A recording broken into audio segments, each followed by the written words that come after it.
Hey everybody, what is going on? I am Maximus Rex and this is Big Baby Reviews. Today's Saturday. Hope you're having a great weekend. It is ERIK Larsen Day, so we are looking at the next issue in his Savage Dragon run from the early 90s. This is issue 7, cover dated January 1994. Not much to say about the cover itself. It's pretty standard by the numbers. Two guys facing off on the cover, villain and hero. Savage Dragon the hero and Overlord, or Doctor Doom-like villain. What's notable about this issue is that it is a all splash issue. So each page is just one illustration all throughout this storyline, or the story of this book specifically. The whole series has been kind of leading to this moment. Excuse me. If you remember last issue, Frank and Dragon had just kind of broached the subject of taking on Overlord, and this issue just brings us right into the thick of the action right away. ERIK Larsen's a master at that. Of course, he does it almost every issue. Kind of starts off right in the middle of some kind of funky, cool action. Again, one of the more consistent guys at Image early on with his storylines and stuff.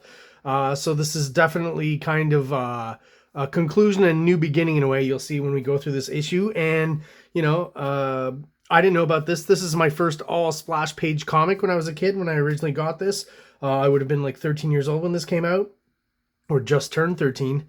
You know, reading in the letter page, I'm pretty sure this issue is where I found out that it's actually based on an issue of Thor that Walt Simonson had done. And that kind of got me thinking, eventually thinking about it today, actually, was this idea that, you know, I start off with ERIK Larsen, right? Who to me, now I know, has definitely, you know, learned a lot from Kirby and taken from Kirby, which is fine, right? We all have, or a lot of us have anyways, at least in North America, all us comic artists here. And then, you know, before Larsen, there's Walt Simonson. So I'm learning about Walt Simonson through ERIK Larsen. This is me, 13-year-old me. And then seeing kind of, oh, ERIK Larsen kind of draws like Walt Simonson. There's a bit of, you know, some parallels there for sure. And then eventually realizing that, yeah, and Walt Simonson, you know, also learned and took some tricks from Jack Kirby. So there's that lineage that you start to kind of learn about and find out, right? So at the time when I originally read this, I had no idea about all this stuff. I just knew about ERIK Larsen and his cool drawings. And then, you know, throughout my comic collecting history, I've slowly learned that everything kind of comes from Kirby, at least, again, in North American comics for sure. He's kind of the trendsetter up until the, you know, the 80s and the 90s when he passed away. So without further ado, we'll stop talking about all that stuff and look at the subject of today's review. Savage Dragon number 7. Had to remind myself. So here we go. First splash page, very simple and effective. Bold black background. Legs are pretty much both in silhouette. Interesting, right? You got kind of two planes there. Foreground is the upper lit part, and middle ground, I guess, would be the legs in silhouette, and then your background. Very bold, cool, striking image. We don't know exactly where they are yet. At least visually, and we know they're packing some huge guns. It's the early 90s. Creator, writer, pencil, inker, ERIK Larsen. Letterer, Chris Eliopoulos. Colorist, Ruben Rude. And that's where we stop. So right away, straight into the action, as I said. Splash page up to the Overlord's penthouse. Obviously, you know, the old villain explaining that they have no idea what they're doing. Again, the Doctor Doom comparison is very obvious. I'm pretty sure it's on purpose, right? And boom, surprise, double page splash here. Not even just a regular splash, a double splash. Overlord incinerating Frank here, just completely obliterating his body.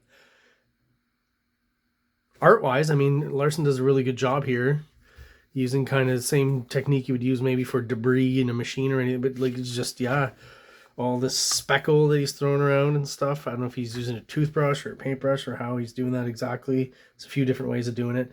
But really driving home the point, even though I like the speed lines, the explosion lines as well. This explosion is just great. This mist of blood. Couldn't do that in Marvel. Here we've got a cool shot, just a pretty mundane kind of, you know, I guess each page is a panel really, so there's only so much, you know, action that can be happening on this one splash page.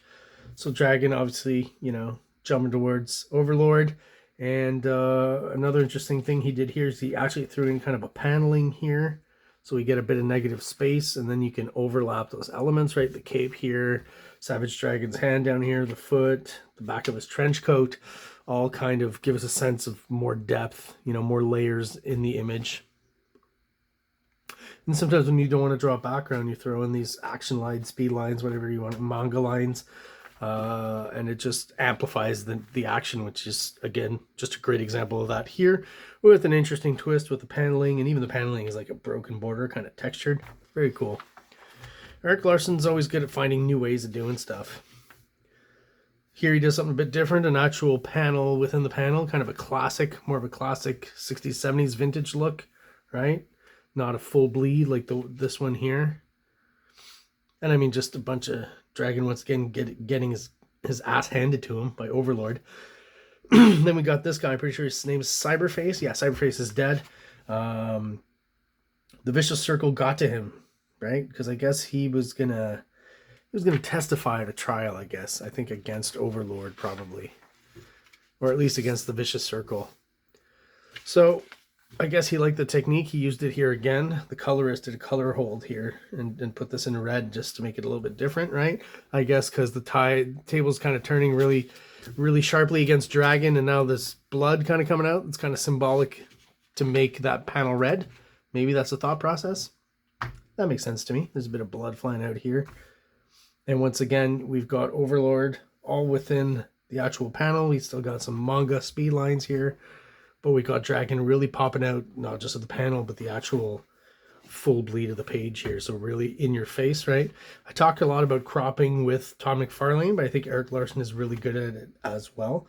Just cutting off at just the right spot to evoke that, you know, that idea that the world continues past the border, right? I don't know if the sound effect Doom here was thrown in as kind of a, you know, tongue-in-cheek reference to Overlord, kind of resembling Dr. Doom a lot. Comes back here, so maybe that same kind of reference, but also this reference is for sure the kind of lettering you would get in Thor with Walt Simonson again, so another hint at, you know, where the inspiration for this comic is coming from. Get your standard, you know, kick-ass Savage Dragon shot here, blood coming out of his mouth, you know, punching the crap out of Overlord on top of this penthouse here. Right into the beam. I like this drawing here. It's very effective. Like, just simple and effective. Well done. Well laid out. Probably got through it fairly quickly. You know what I mean? In the sense that it's, again, I'll use the word effective. And I think it's a great drawing. Some more violence here. Dragon punched the crap out of Overlord. We get the poster that he's been doing pretty regularly. So in this case, we've got Jason Pearson, rest in peace, drawing Vanguard, right? Gary Carlson's character. I'll kind of pan down there so you can see most of it. And next issue, we're going to get the Deadly Duo by Erik Larsen. I think I remember that one. Guess we'll see it next issue, right?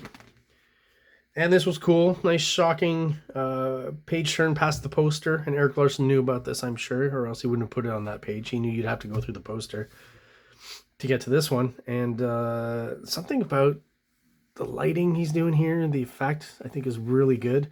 And the colors really match that as well, right? From the kind of glare of this. I think there's something masterful here that helps to push him into the background a bit more. And, you know, the focal point, the Savage Dragon in his hand here, a little bit more right into our foreground and into being the focal point, right? Obviously, you know, it could have been this, depending on the coloring and stuff. You could change the focal point with color. Cleverly done.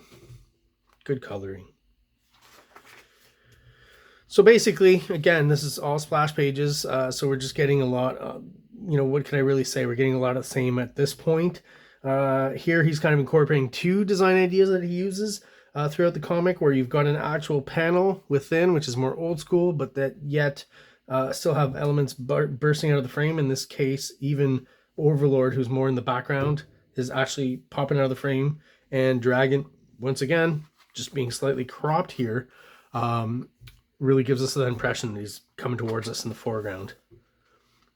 And even the kind of Overlord power shot here. Another surprise. It just busts through his stomach there. And you have to assume his spine as well, right? It's never really addressed. So Overlord punches him out of the window here. Got a full bleed. And I always liked this shot. Thought it was really good. Could have been full bleed, but he did kind of this black border here, which I think works really well. Helps to reinforce, especially the fact that he's got those big monolithic shadows here on the buildings, right?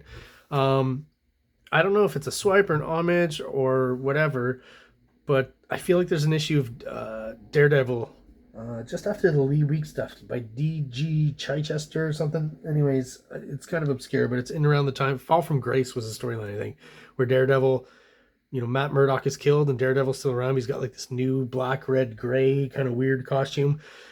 I feel like there's a cover there in that series that mirrors this or is similar to this one. So if anyone knows about that, let me know in the comments so I can look it up. Great shot here, I think.